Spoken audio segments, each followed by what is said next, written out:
Welcome back to ESPN League Central, heading into round 25 of the NRL season. Joined once again by my co-host, Shane Flanagan. How are we, mate?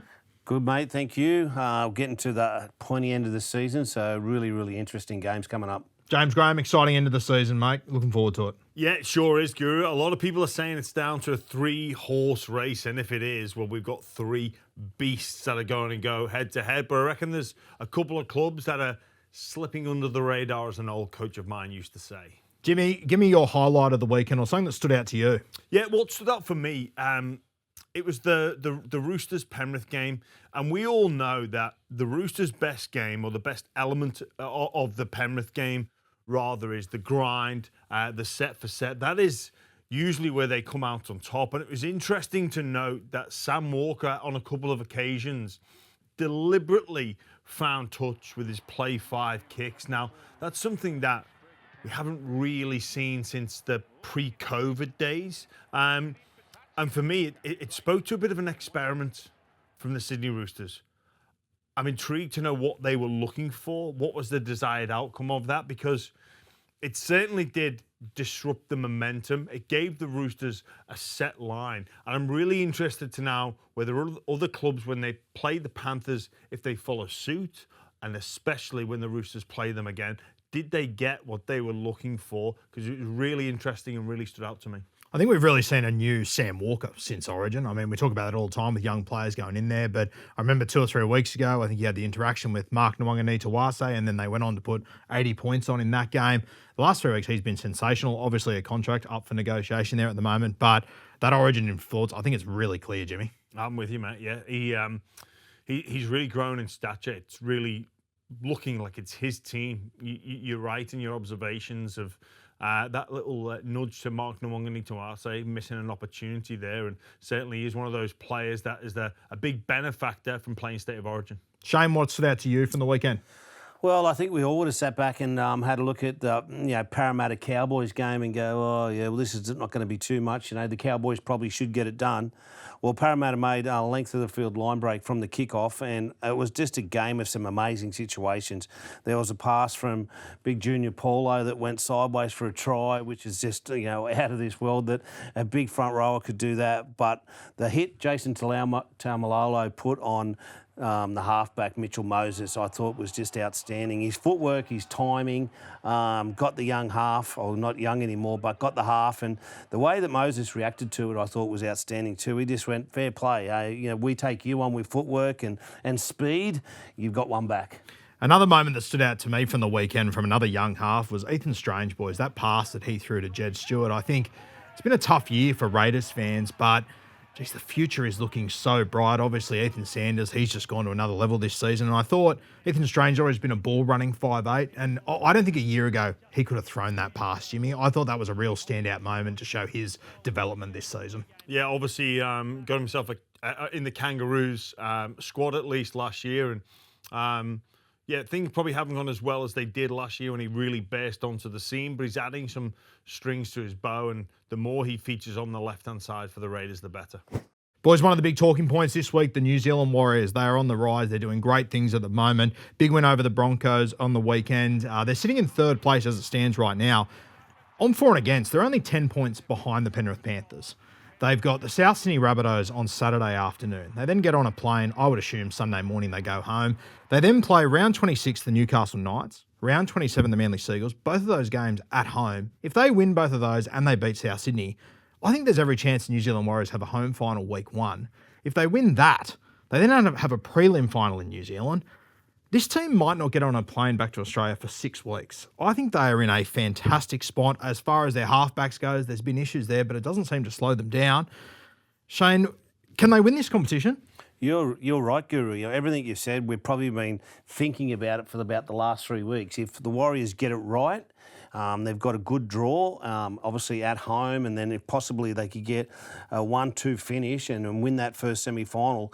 If you look back over time, Melbourne Storm have had this situation. They've been minor premiers. They get their first semi-final in Melbourne. They get the grand final qualifier in Melbourne, and then they come to Sydney for the big show. It's a massive advantage, especially for the Warriors, not have to travel a little bit further overseas. I just think it's a big advantage, especially when you're looking after injuries, treatment without that flight over and back at least twice, it's a big advantage for the Wars. I think as well, Jimmy, Jackson Ford due back in the next few weeks. I think that is the sleeping giant over there that no one's talking about. The forward pack, yes. So impressed. At home 2 weeks ago against the Penrith Panthers, arguably they'd be fighting out for the best pack. The Warriors won that prize. They won that title of best pack. They then go over to Brisbane. They face Haas, they face Willison, they face Carrigan, and they just ran through them. You're mentioning, you're looking at possibilities. If the Warriors do stay at home and they've got that pack, I don't know if there's a team with a pack that have got it in them to go over there and put it over them. Now they're the group of players that are going to put them in position, and they could simply just play through the front door of any opposition. And I say that respectfully. Obviously, they've got some injuries happening in the halves, but with Wade Egan and the deception that he plays, you don't need to go more than 2 passes, because there's the clue. They are dominating, and I question if anybody's got the minerals to go over there and go face to face and put it over them. I remember back to that game, Jimmy, the Penrith game. Yeah, you look at James Fisher-Harris and Barnett. You could tell even in scrums that, they weren't going to take any backward step. They were pushing and shoving and making it uncomfortable for the Penrith Panthers. Then you got Aaron Clark. He's just, his ball playing, he's what he does when he comes on. He gives them a lift and he gets a spell and he comes back on. That's a classy middle. And you just talked about the hooker. He is top notch. He can bring forwards onto the ball. He can run out of dummy half himself, and his passing is so accurate. And then you look at their edge back rowers now. That's probably been a missing link for a little bit, but they're powerful, and their backs just need to do the job. Bring the ball out of the back end of the field. That's a footy team. I think as well they can maintain the intensity, the rage for 80 minutes. You look at the Broncos, those big 3 that I spoke about. Once they left the field, they struggled to maintain that level. But the Warriors, they don't have that issue. You mentioned Jackson Ford. I think Stowers Smith coming on there as well, and the backup dummy half Sam Healey, he adds to the game as well, so they can maintain that level for 80 minutes. There is no respite for opposition. That is a huge strength of the Warriors. I think the other thing with the Warriors, boys, there's been changes at fullback, a lot of changes in the halfback role. The guy that's been the mainstay all year has been Chanel Harris-Tavita. He re-signed this week. When you think, I think it was 2 or 3 years ago, he said, I'm taking a year off rugby league. I'm going to see Europe. To come back and be such an integral part of this side, so much so, named at halfback this week, Shane. I sort of thought we might see Jack Cleary this week, but they've handed the keys to Chanel Harris-Tavita. Yeah, well, his game's really balanced. As you said, he did have a year off, and there's a bit of a question mark over, is he a dead set NRL half? But this year he's put all that to bed. He's passing, his running game, his kicking game. He's up there in the try scoring. So he's playing some real confidence at the moment. We look at Chancellor Klukstad. He is out for a couple of weeks. And then they get a half injured. But we keep seeing that they lose a half, they lose someone for suspension, but someone always comes in and does the job. But they do need those players back, their best players, come semi-final time. And, touch wood, without injury, they should all be back. Let's talk about the team that they toppled over the weekend, the Brisbane Broncos, the defending premiers, believe it or not. I cannot believe how this season has played out, and unfortunately, Jimmy, it's gone from bad to worse. Reece Walsh ruled out for the remainder of the year. Yeah, that's a cruel blow for one of the premier fullbacks in the competition, and it will be interesting to see whether or not he is made available for the Australian national team at this year's Rugby League World Cup. I think there may be a little bit of a battle on the hands there of Walters and Maguire around if he's available and if he plays for Australia, or if he stays in Brisbane and recovers from that ankle surgery. Just on the Broncos, look, it was not a good performance by any stretch of the imagination. They didn't look like they were willing to do the hard things, the small things. And when you don't do those small things, it just stands out so much. It is glaring. It was just not a display or an effort that they were willing to put any effort in. A lot of the numbers were high, but the effort was really poor. Jimmy, with Reece Walsh one, on that point, I just can't see how he can play for Australia at the end of the year. I'm a Reece Walsh. I'm in his fan club. He is a dynamic player. We need him fit. He brings people to the game. He's had an outstanding year.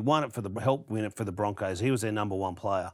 But to be out injured now, probably not play again during the World Cup. To the World Cup.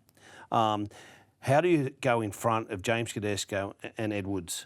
Like, they are two classy fullbacks. If there was no one else to pick, I could understand it. But I just can't see in any world that Reece Walsh gets picked for Australia at the end of the year when you have got two of the elite fullbacks probably going head-to-head in semi-final time. You're right, Flano, but this is where it gets interesting, isn't it? The subplots in and around rugby league, and the coach of the Kangaroos happens to be the ex-Broncos coach in Kevin Walters. But he wants to win. I know he wants to win, but he's on record as saying Reece Walsh is my fullback, and we know Reece can win him games. Yeah, look, there's no wrong answer between Walsh, Edwards, and Tedesco. There isn't a wrong answer, but there's subplots at play. If you were coaching the Kangaroos and he was, he's due back in 8 weeks. I think the World Cup is 8.5 weeks away. Perfect timing, Guru. Perfect timing. World Cup, you don't pick 17 players, you pick a 22, 25, something along those lines. I would imagine whoever has the better final series out of Teddy and Edwards probably takes one of those spots. Do you pick Reece Walsh in the squad to see how he goes over those next few weeks? Well, you see in the Queensland Origin side, that's very similar. Like, do we put him in the squad in case we need him at the back end of a game to come on and create something to get us home? Teddy and Edwards are more, they're 80-minute fullbacks that can create, but Reece has got that little bit of X factor or a lot of X factor. So maybe they only pick one of the two and Reece. Boys, time for Fact or Fiction, my favourite time of the week. We're talking Ivan Cleary, first of all. He coaches game 500 this weekend. Our first one, Ivan Cleary is the best coach of all time. I stuttered on F here for a second, boys. I've settled on fiction. It's very close, though. I reckon if you come back to this in 12 months' time, it might be fact. Shane, where are you sitting? I'm going fiction. I think he's an outstanding coach. Congratulations, Ivan. Well done. 500 games in the NRL is an outstanding effort. But there's two other people in front, which I think they're both names, Craig Bellamy and the great Wayne Bennett. He's number 3 and going well. If he wins this year, I'll come back in and change it. Guru, I'm with you. True in time, my friend. What he has achieved at the Penrith Panthers currently, not even looking at this year and potentially next year as well, to do 4 in a row, he redefined what it means to be great. In the NRL era, I think we're going to look back at this period of time in absolute amazement. He has, think back to that Roosters side in 18 and 19 that went back to back. They redefined what it means to be great. You weren't supposed to do that. Well, Ivan Cleary just blew that out of the water. I think the fact that he's done it at a club that has basically produced their own as well and reinvented themselves in that short space of time, I think it will be true. Our next one, and probably the most interesting one of the show, Shane Flanagan is heading to St. Helens. I'm going to go for fiction because I don't believe he would leave us here on ESPN League Central. And if I get a fact to my left, break the piggy bank, Disney. What are we talking, Shane? Well, I'm going fiction only because I haven't told my wife anything about this at the moment. So, we're going fiction. Look, I'd look at it without a doubt. St Helens are a great club, a big club, and, got a lot of history. But at this stage, I'm more than happy to stay right here. I hope it's true. Come on, you Saints. I can tell you all about the lifestyle of St Helens, the Griffin pub, Nexus Bar, although I think that's closed down now. So, Flano, you're in for a treat. You are in for a treat going there, and they need a good coach. I believe you fit that bill. So, thanks, James. Come on, you Saints. Our next one, goal kicking is now the most dangerous part of the NRL. A bizarre one that I can't believe we're talking about. I don't know if I have an answer for this one, boys. Question mark for me. I don't know what's going on in the NRL at the moment. Hamstrings going all over the place. Goal kicking. I think Bud Sullivan did a groin the other day. Shane, you know more than me. What's doing here? Well, apart from actions that we do in the game, tackle and run, there's not one other part of the game that we've had so many injuries in the last couple of weeks. We've had 2 hammies and a groin in 2 weeks. So we've got to look at it. Why? But I probably think it's more about fatigue and technique, maybe, of those two goal kickers especially. I've messed up what I've wrote down here. I've wrote false, even though I mean fiction. Look, these goal kickers, the last thing that they need is any more empathy or any more value being added to the contract for completing a skill that most people don't bother with after the age of 11. So the last thing they need is, in contract negotiations, well, I'm risking the injury. I should get paid more. Shouldn't get paid more to kick goals, guys. You should just do it because it's something that you've done since you were a kid because you didn't score tries or you didn't do the hard yards. So no, it's false fiction. Let's turn our attention to the Queensland Maroons. Ben Teo should be appointed as Queensland coach. I've gone fiction only because I'm sort of split between him and Darius Boyd. I'll tell you, whenever a Blues job comes up, boys, I always look around and go, Queensland's got so many options. Where's this Queensland spirit they all talk about? Everyone's turning down the job. I can't believe it. Yeah, I'm a bit the same. I went fiction. I really do think Kevin Walters should be the next Queensland coach. There's been some names thrown up there. Obviously, after Billy's gone, I thought straight away it'd be a great fit for Cameron Smith. A very similar position to Billy, a Queensland legend, just an NRL legend. But it seems he's knocked it back. I just think it's the right time for Kevy. He can coach the World Cup and go back and coach Queensland. I've got fact. I've been really impressed with what Benny Teo has achieved as a coach. I've spoke to him on a number of occasions. He's been part of that Queensland system as well, which I think really helps his case. And he is an NRL coach in waiting. The difficulty in appointing him as the Queensland coach is just how long will he be able to have the job before, because I believe an NRL team will come in knocking on his door anytime soon. All right, our very last one with the top 8 set. It's time for a wild card. I'm going fact. I love the wild card idea. I think it would also just give us an extra week of finals, more games that matter. I don't really see the downside to it. I'm going fact. Shane, what are your thoughts? I'm going fiction. I just think just the way the Players Association and how hard the competition is to whack another game on. Maybe down the track there could be, if we have 2 conferences, it could be a little bit different. But the way the comp is set up at the moment, with the amount of teams coming in, 2 new teams coming in, I think it's to add another game is just too much on the players. I've gone fact. I think it adds a little bit more excitement. It also brings the Dogs into the conversation as well. So it'd be nice if they could have played some finals football. But look, I think this particular year, with it looking like the top 8 has been set 3 weeks before the end of the regular rounds of fixtures, I think it will spark that conversation, not just the Bulldogs, but also the Melbourne Storm, the Manly Seagulls, and a couple of other really good sides in and around that, what would be a race for the wild card spot. So I've got fact. Bring it in. So you're saying the Dogs are gone this year? Checkmate. Well, it doesn't look great, does it? Only they need to be. I just want to check. No, they're reliant on other teams, Flan. Yeah. They're reliant on other and that becomes results. a problem. But so that is the problem. Yes, that they are reliant on other teams to do their dirty work. I just thought we might get out of him. The Dogs are gone, but he went around the other way. The team list for round 25, they came out earlier today, and at the Manly Seagulls, Tom Trbojevic has been named to make his return at fullback. Shane, my question to you, why? Well, he's their number 1 player. And I know Tom pretty well. If he's fit and he thinks he's right to play, he'll play. And I think that's the situation this weekend. It doesn't matter if it's round 3, round 12, round 23. If Tom's fit, he's their best player and he wants to play. From a coach's perspective, if you've got a Ferrari in the garage, you want to drive it. And he is a Ferrari. He wants to get out there. And it's really hard I think it would be really hard for Kieran to go after all the losses they've had to say, no, Tom, we're okay without you, because they're not. So they need Tom in there. They're a chance of winning. Does that stop the noise?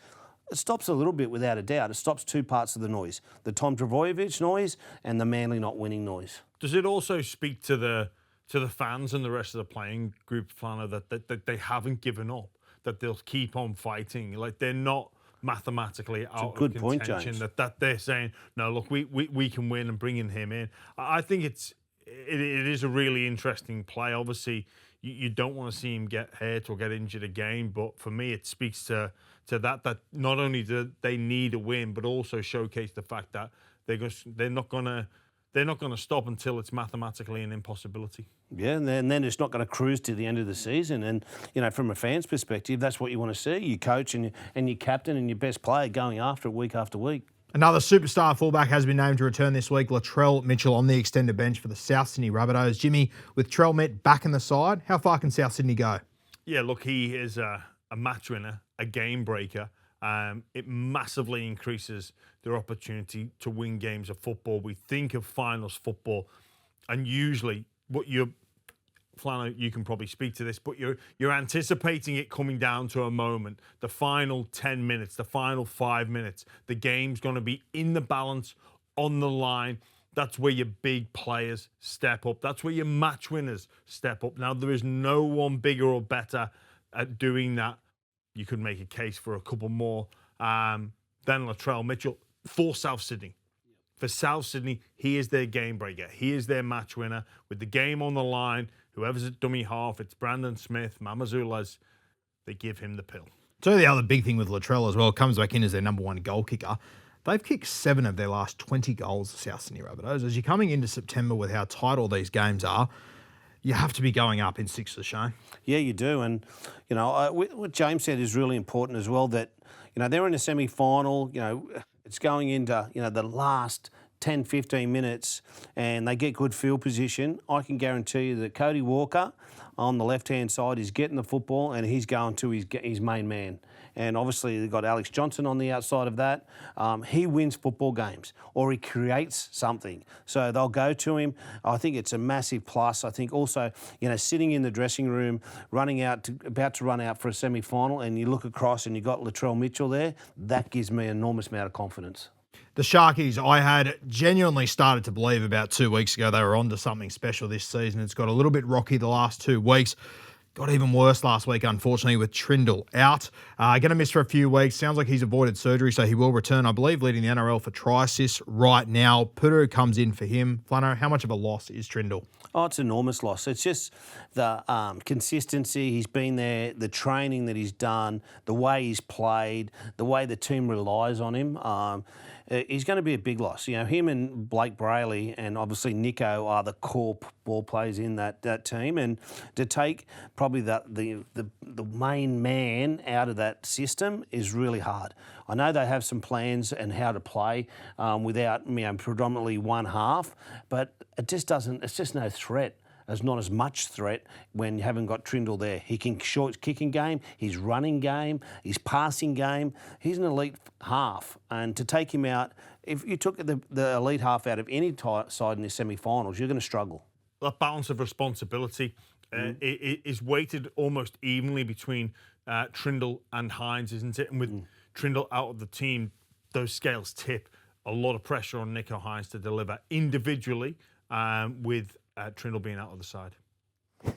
Let's get stuck into our tips for round 25. We kick off on Thursday night with the Melbourne Storm hosting the Penrith Panthers in their last home game of the season. I'm going to take the Panthers, but I think this one will be a little bit tighter than what people are expecting. Shane, how do you see this one playing out? Yeah, Storm will give them a run for their money back at home. A few more players coming back, but the Panthers will be too good. Yeah, don't you just wish this game had wider ramifications? Two of the big dogs of the past 5, 6, 7 years. Harry Grant, a huge inclusion for the Melbourne Storm. And you look at the Panthers' form over the past 8 weeks, it hasn't been great. But you go back and look at that dejected figure that was Nathan Cleary.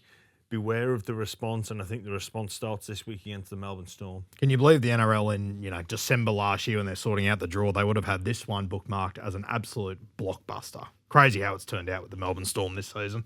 Let's get to our next one, the Raiders and the Broncos on Friday night. The home farewell to Josh Papali'i. I think there's going to be a lot of emotion around this one. I can't see the Raiders losing this game. Give me the green machine. Shane? Yeah, I'm with you. Such a big occasion for such a fantastic player for that club. He's been Probably one of the best front rowers there a couple of years ago for about 4 or 5 years. He's been consistent for Canberra.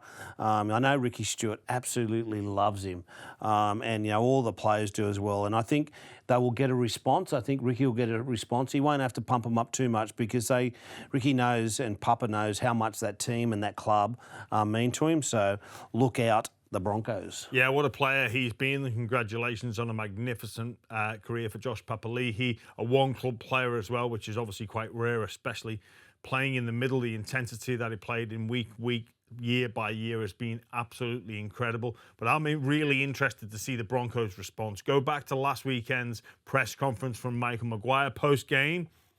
Really interested to see it. Benny Hunt also starts. An interesting move.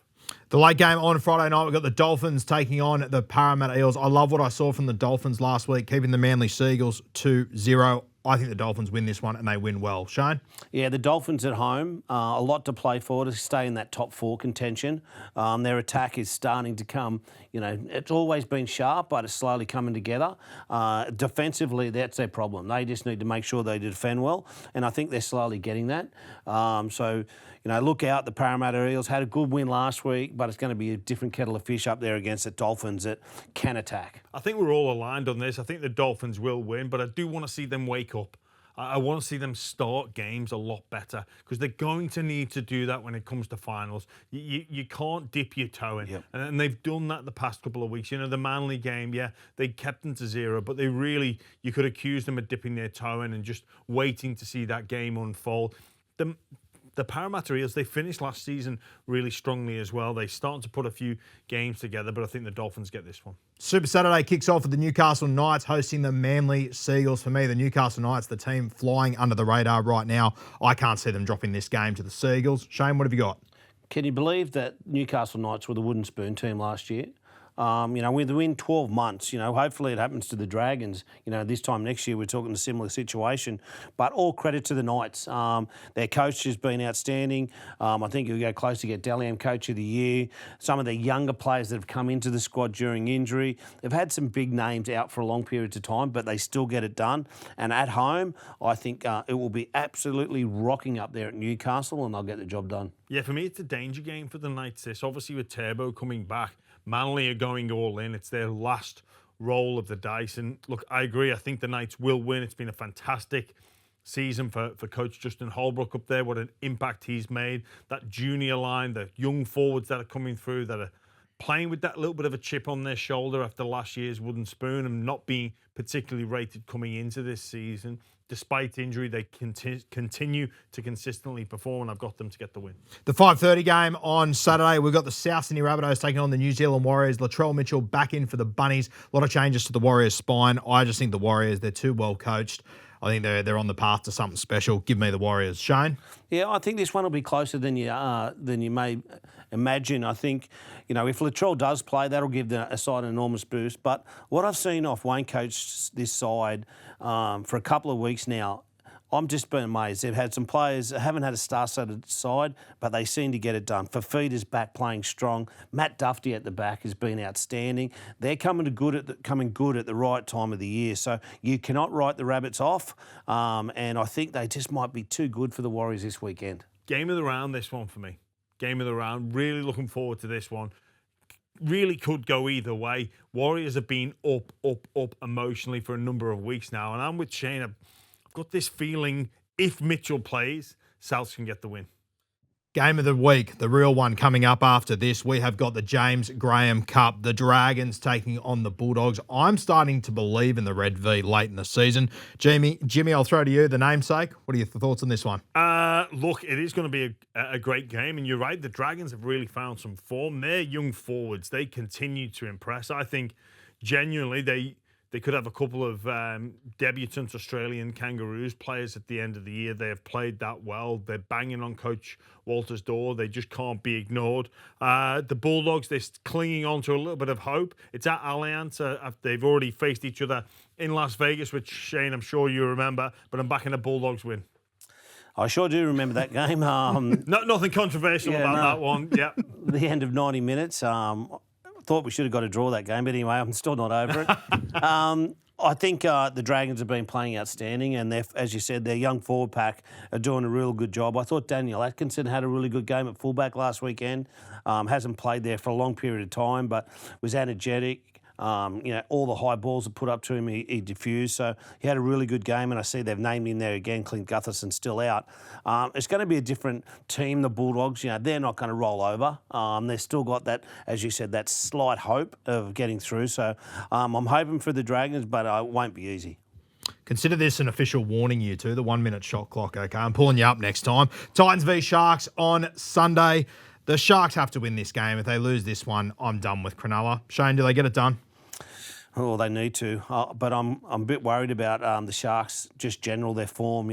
2 losses in a row. Now they go up to the Titans, who they were close last week. If they kick a goal, they're back into it. I'm worried. I'll stick with the Sharks, but I'm worried.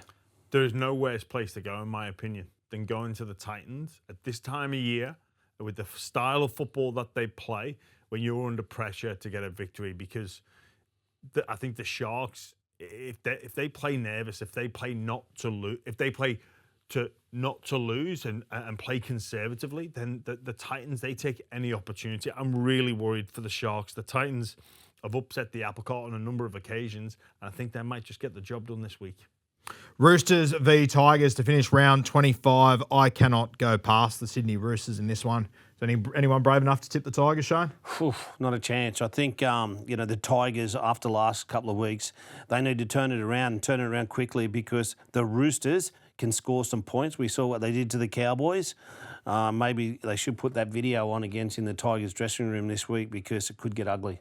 Yes, this could be bad. If the Roosters play like they did last week with that intensity, if the Tigers' edge defence is as bad as it's been in recent weeks, the person who is in charge of the scoreboard could be in for a big afternoon. Have some pickle evening. juice. Yes, some cramps from constantly moving this. I just can't see a world in where the Tigers get anywhere close to the Roosters. Another huge episode in the books. Thanks for joining us once again. I know myself and Jimmy will be back here next week. Shane, assuming you're not in St Helens. I'll be here, guaranteed. Breaking news right there. We'll see you next week here on ESPN League Central.